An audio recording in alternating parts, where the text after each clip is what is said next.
Hello and welcome to my channel. Today we're going to be reacting to a video called The United States versus the World, Who Would Win? I don't know if this is a trick question because, the United States versus the whole world. Come on now. Come on now. But yeah, let's see what this video is about. A superpower can be defined as a state with the ability to project power or exert influence on a global scale, usually in more than one region at a time. The United States has been the world's sole superpower since the fall of the Soviet Union in 1991, holding an unrivaled degree of economic and military dominance around the globe. Even today, with the rise of China, the US still remains by far the most powerful country, still far outstripping competitors in national power. It still has 3 times China's wealth and 5 times its military capabilities, and that's not to mention its enormous advantages in geography, demographics, and more. All things considered, it doesn't seem likely that the US is losing its status as global hegemon anytime soon. But hypothetically, what would happen if America found itself in a conflict against the entire rest of the world? Would the country still have the power to achieve victory, or would it be worn down and defeated? Today, we'll take a closer look at these questions with a USA versus the world wargame. This is just, I don't know, it seems absurd to me that someone would make a video about this because imagine the USA versus the whole world. I mean the whole world, like the whole world, every single corner of the earth against USA. There's no way, there is absolutely no way that they would win. Right? Or am I crazy? There's like absolutely no way. Imagine how many people and how many resources everybody else has. I mean, I don't know much about this, but if I'm not correct, then I'll be bamboozled. First, it goes without saying that such a scenario is extremely unlikely, if not downright impossible, during our lifetimes. Because of its diplomatic and economic ties around the world, as well as its huge arsenal of nuclear weapons, the US has almost entirely removed the possibility of real war with Europe and many other countries. But playing out the remote possibility. Okay, wait. I did see a video about this, and it's true, they have nuclear weapons. I mean, I think other countries have them too, but then nobody would win. But I mean, I guess they could just, they could do some damage. Still shows us a lot about US power and how it might look in the coming years. For the purpose of this video, we'll exclude nuclear weapons and assume that such a conflict would break out after a period of heightened global tensions rather than as a surprise attack. So who would really matter? The biggest challenges to the US in terms of actual military capability would certainly be China.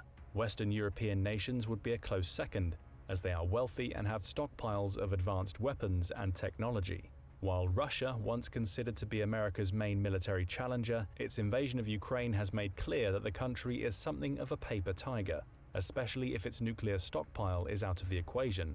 India is another potential player, with the world's largest population and substantial military hardware. Together, China, Russia, India, and Europe account for the majority of the world's military spending outside of the US. In our hypothetical, let's say these countries all align against the US, with the rest of the world primarily contributing materiel or financial support. While this is extremely simplified, the fact of the matter is that most countries do not have the resources to project power beyond their borders or immediate region, making an attack on the US impossible. So let's say war breaks out. The first major difficulty with a global offensive against the US would be geographic. Surrounded by water on 2 sides, and Mexico and Canada to the north and south, any physical attack against the US would face major challenges. First, it would mean mounting either an enormous amphibious assault from one of the coasts or attempting to invade via land. But the deserts in the southwest and the Great Lakes in the Midwest insulate the country's major population centers from a potential invasion staged from Canada and Mexico. An invasion. See, in my head, with the logic that I work with, which is not very logical often, I just imagined like the whole world at the same time, just surrounding everything. And clearly it wouldn't be that easy. But I mean, okay. Okay. I see where we're going here. From outside North America would require massive fronts and long supply chains across the Pacific or Atlantic Oceans, leading to a dramatic reduction of overall power projection. Military expert Dylan Lurk has noted that even the largest amphibious assault in history on either the west coast or the east coast would be too insignificant to acquire an effective beachhead. If every foreign power managed to coordinate such a massive operation and do so while remaining undetected under the enormous reach and power of the American intelligence apparatus, it would still have issues building up a force of any significant size before being pushed back into the sea. In addition, the strategic Hawaiian island chain acts as a gateway to the US mainland for attacks from the Pacific and is protected by a significant military presence. Similarly, a significant military presence, but it looks tiny. It looks tiny. Military installations in Alaska provide protection against any invasion from along the Arctic or Northwest. An attack from Mexico would probably be more feasible due to the Great Lakes blocking much of the Canadian border. But California and Texas have the largest concentration of defense industries and military bases in the country, thus providing an effective deterrent from any attack. With the southwestern desert spanning the two regions, the Southwest is also home to multiple heavily armed military bases, such as the White Sands Missile Range in New Mexico or NORAD headquarters in Colorado. An attack launched from Canada on the Midwest or the West would be limited to light infantry and would likely fail to take over population centers or other important strategic points, since there is mostly rural farmland and unpopulated national parks along the border, along with air bases located hundreds of miles south. Dr. Beckley makes this point as well, stating that the United States is a natural economic hub and military fortress. It's packed with resources and has more economic arteries like navigable waterways and ports than the rest of the world combined. And even if the US military was unable to stop an invasion, the huge diversity of terrain would also provide US military personnel or militias with the ability to conduct guerrilla warfare. The US is also by far the most heavily armed civilian population in the world, with a staggering 120 guns for every 100 people. This means that even if a coalition of other countries was able to actually get troops into the US, it would end up facing an incredibly well-armed and pissed-off insurgency. On the other hand, over the past 80 years, the US has... Oh my god, I don't know why I just imagine, like, someone starting that war, and when they get like to the first states of the USA, they'll be just like, get out of my lawn with the guns out. Sorry, it's not funny. War is not funny. It's not a thing to joke about, by the way. But I don't know, I just think American people are cool. That's just how I imagine it to be. I still stand on my decision, though. I don't think they would win against the whole world. I mean, yeah, they're positioned very well, but still, it's like the whole world. I don't know, it just feels so absurd to me. How has developed a worldwide infrastructure of military bases, supply lines, and the world's largest air and naval transport fleets. This contains hundreds of ships and aircraft, more than the entire fleet of most countries. The lack of global mobility would be an enormous issue for any coalition facing the US. In the weeks before the sort of global conflict in our hypothetical, the US would most likely pull its forces out of the most vulnerable, non-American bases in Europe, Asia, and the Pacific, concentrating its resources in places where the US exercises greater territorial control to act as staging areas. Some areas would be considered too important to abandon, especially those supporting the military's supply chain, US oil assets, and key territorial choke points. One of the first battlefields in any conflict between the US and the rest of the world would be the Middle East. Here, one major aim of the DoD, as carried out by US Central Command, would be to secure critical US oil refineries and distribution centers, as well as gain control of the sea lanes used for transporting oil out of the region. As of 2022, 80.4% of the world's oil reserves are located in countries belonging to the international oil cartel OPEC, and 67.1% of OPEC reserves are in the Middle East. Similarly, over 60% of the world's oil passes through shipping lanes in the Arabian Sea alone. While the US has reduced its presence in the region in recent years, a global conflict would almost certainly cause a reorientation. Possessing the world's 12th largest oil reserves means that the US could theoretically go self-sufficient in wartime, but control of some Middle Eastern reserves would make guaranteeing its supply much easier.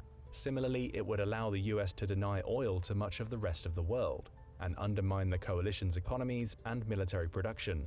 Europe, which would represent the US's most significant adversary, receives a Ooh, I didn't think about that. Does have like a lot of cards they can use in this scenario when it comes to a lot of stuff. Mm, a significant amount of its crude oil and natural gas from the Middle East. This means that US military control of the region would harm Europe's ability to sustain a war effort for any extended period of time. China would face a similar issue, as over half of all its oil comes from the Middle East, making the region among one of the most likely fronts in a global war with the US. At the start of the conflict, the US would first strike at oil-related facilities across the Middle East, using carrier-based strike aircraft plus medium and long-range ballistic missiles. US power projection means that even without bases in Afghanistan, the military could easily hit targets anywhere from the Mediterranean to the Strait of Hormuz. While regional powers could offer some resistance, none of them have anywhere close to the manpower or firepower needed to stop the US in an all-out war. While Israel, Saudi Arabia, the UAE, and several others do have modern fighter jets and other weaponry, even they would not last very long up against the might of the DoD. And because each is an independent country, intelligence and resource sharing among them would also be limited, further reducing the region's ability to stand up to the US in a shooting war. Most of their assets' signals would also likely be jammed by America's powerful electronic warfare capabilities, which would disrupt enemy communications, targeting, and guidance systems across the region. The greatest threat to US control of the Middle East in our scenario comes from ground-based air defenses, as even older systems can shoot unsuspecting fighter jets from the sky. However, unlike Russia's recent experience in Ukraine, the US has actually proven that it can effectively destroy another nation's air defense network, as it did during Desert Storm in the 1990s. Today, this might be even easier due to the enormous arsenal of drones the US has access to. Most US I would nearly hope so, because it's it's been a while. Losses in the air would likely come from such drones, as well as fourth-generation jets like the F-15, while its more modern F-18s and F-22s could evade all but the best air defense systems. After establishing air superiority, the US would then work to control all choke points into and out of the region, especially the easily blocked Suez Canal, where over 12% of global trade passes through. If it was able to effectively keep regional control over the Middle East and its resources, the US would have a decent shot at winning against the rest of the world. A second major battlefield would be the Pacific, where the US would probably use its fleet to keep China and other East Asian nations contained and stop them from attacking the West Coast. This could mean either a blockade of major trade and supply routes, as well as using islands like Hawaii and Guam to stage its own offensives. It would also utilize its fleet of aircraft carriers heavily in the Asia-Pacific region. As of this video, there are 47 aircraft carriers around the world. The largest 11 of these are all nuclear-powered carriers belonging to the US, which have more than twice the combined total deck space of every other country combined. The Pacific Fleet fields 7 of these, and in a global war could use them to deny access to anything approaching the US mainland. Again, oil would be another top concern, and the US could use its massive navy to gain control of the Strait of Malacca, which carries up to 40% of the world's trade every year. While less easily choked off than the Suez Canal, a US blockade of this waterway would also devastate most economies in Asia, giving the US serious economic leverage over China, India, and others. The US would also likely exert its naval power in the South China Sea, which it could use to launch strikes against China, Japan, the Philippines, or any other regional power. Heavy fighting would ensue across the sea and air domains all around the South China Sea, and could account for the heaviest US casualties in any theater of this hypothetical war. Another potential target is Taiwan, where over 90% of the world's advanced microchips are... That's kind of crazy though. Like, USA is pretty undefeatable. I'm living in Spain right now, and I think because it's a very volatile time at the moment, when it comes to wars, which I wouldn't wish on anyone. Um, but I feel pretty like calm around here. I think we've all mentally thought about the fact that maybe World War III is gonna come up at some point. Clearly, USA is going to be safe. Currently fabricated. The US might even need to seize and try to occupy the island to stop the global coalition from dominating the production of modern electronics. To do so, the US would inevitably have to challenge China as well. Chinese air defenses and ballistic Sorry, not only for that, but because also I feel like everyone wants to get along with the USA. missile capabilities are already powerful alone, and if combined with the assets of every other country in the region, could potentially pose a problem for the US. The naval base on Guam would be especially vulnerable to strikes by ballistic missiles, which could overwhelm its limited air defenses. Even so, the US Navy is so powerful that every country in the East Pacific combined would be occupied with fending it off, and probably could not launch their own strikes on the US mainland. And because the US Navy is larger than those of the next 8 countries combined, it could easily fight in 2 or 3 theaters at once, making simultaneous blockades of Europe, the Middle East, and Asia Pacific a real possibility.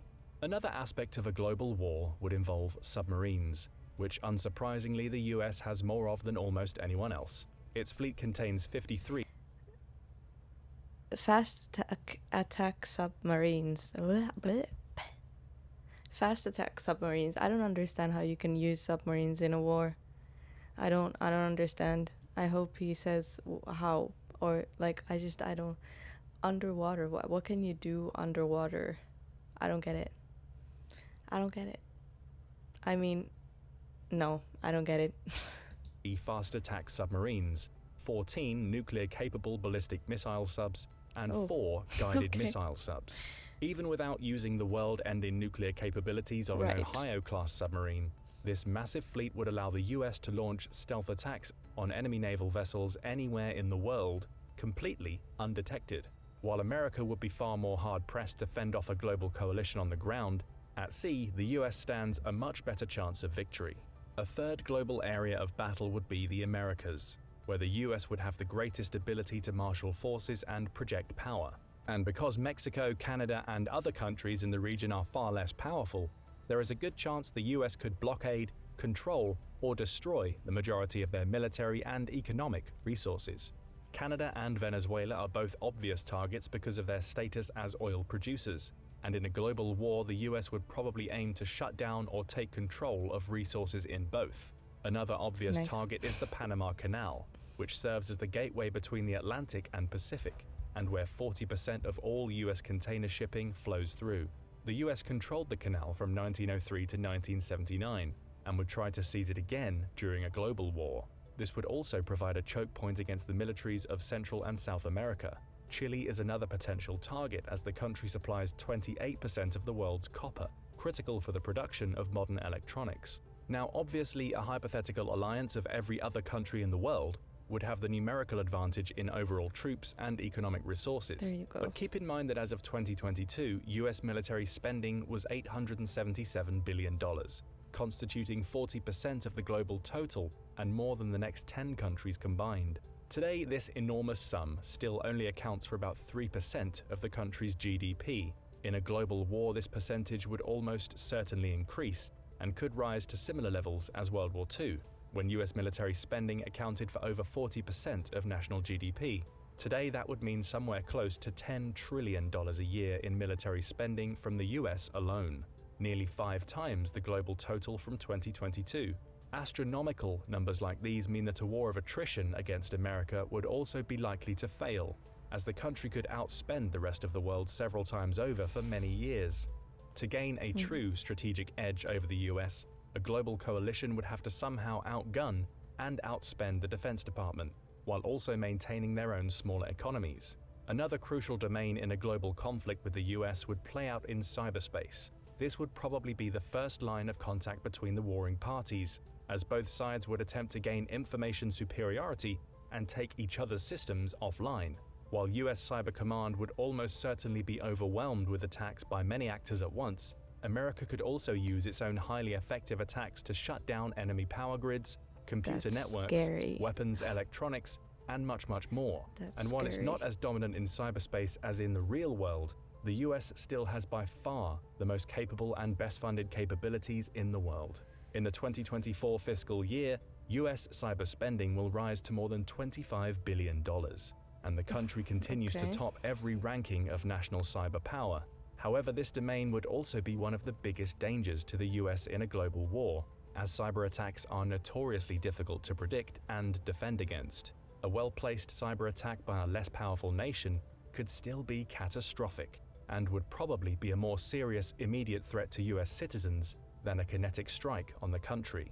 However, again, we have no way of knowing how much American cyber spending would increase in a total war, or how quickly that would lead to new capabilities. All the elements point to a big conclusion. The US is so powerful that it could take on the rest of the world for weeks or months with no certain winner. Because of this, such a hypothetical conflict would likely become a war of attrition in both the physical and digital worlds. The US would work to starve the world's other major powers of oil, war supplies, and other vital resources, while attempting to preserve its own. A true assault on the US mainland would be extremely difficult because of the country's size, geographic positioning, and incredibly well-armed military and civilian population. Because of the US military's global presence, most of the fighting would likely happen elsewhere, opening theaters of war everywhere from the Middle East to South America and East Asia. In the end, the victor would almost certainly be whichever side Wow. could outlast the other, both in terms of military Wow. and economic resources. While the scenario of America versus the entire world is obviously an absurd one, it does give us a useful picture of just how powerful the US Okay, military really that's is. not funny. With resources greater than those of most individual countries and nearly limitless power projection, even a conventional conflict against the US would be very, very hard to achieve true victory. Add in the country's continued dominance in cyberspace, and it's not all clear whether the rest of the world would actually be able to win such a war.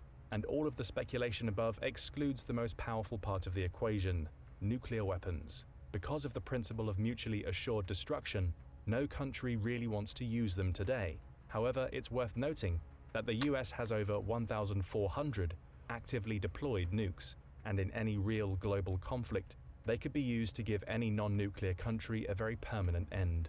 And even in a very distant hypothetical like the one above, we should remember that the cost of human life in any worldwide conflict would be staggering, and that even winners in such a war would suffer. But what do you think? Would the US really be able to win a war against the rest of the world? Or would the country eventually be overwhelmed? Let us know your thoughts in the comments below. Oh my god. That made me doubt. That made me doubt. But I don't get when in time did the world get into a point where people started making submarines for wars? I mean, aircrafts, I get. But submarines? Nukes? Come on. Come on. Just talk it out, guys. Just talk it out. I mean, why don't we just put people like it sounds absurd, but I don't get why we can't just like if someone's fighting with someone, why does everyone have to be implicated in it? Why does the whole country have to fight for I mean, yeah, they're fighting for the country, but for some person's opinion. I don't get it. That person and the other person should go in a boxing ring, and then the one that comes out alive is the winner. But yeah, this is definitely scary to think about, because I mean, obviously this would probably not happen at any point, but just any war breaking out is scary. It's scary. I don't know how I feel about it. I don't understand. I just don't get it. I don't get why we have nuclear weapons. Who made that up? Who made that up? Who was like, you know what, I'll just let me cook something up, and then made nuclear weapons happen. Why? Why? Anyways, people are very intelligent, but I think that some people use their intelligence in not a very constructive manner, and I think we're already in 2025. There should be way better ways to resolve conflicts than this. It's just absurd to me. But anyways, that's just my opinion. What do you think? Who would win, USA versus the whole world? I'm kind of indecisive now. I'm very indecisive now, but I would still say that the whole world would win. Because, I mean, it's like, even if they do have a lot of cards that they can play, I think in this scenario, the other countries would come together and think of any scenario possible, you know, and they would make up a plan, you know, and it's just, it would be executed probably in such manner that all these things would be considered. So I still think the world would win against the USA, but they do have a very good chance though, clearly, which is freaking scary. Anyways, let's hope nothing like this ever happens, and yeah, comment down below your thoughts. Please hit the like button and subscribe for daily videos, and I'll see you guys in the next one. Bye!